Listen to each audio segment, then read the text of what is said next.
क्यों हम तो यहीं बैठी रही, कुछ बनाए हैं।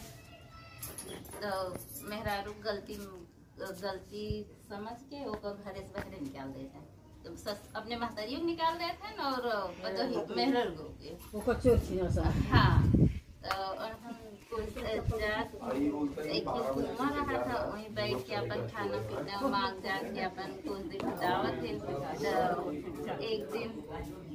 एक दिन कब जाता ऐसे पता महतारियों बेटानों की खूब रोवत रहा थे।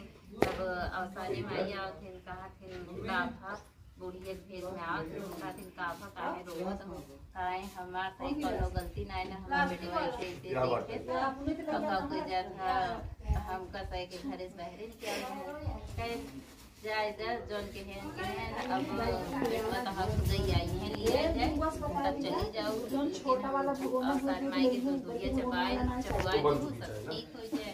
चलो ठीक है।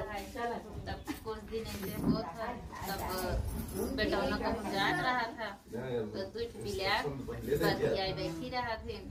तो जोन बिलरिया चप्पल लाइक धरे रहा था उसे बतियात रहा थे बतावत रहा थे। तो अवसान में ये कृपा रहा था उनका बिलादिन बात सब समझ जाता।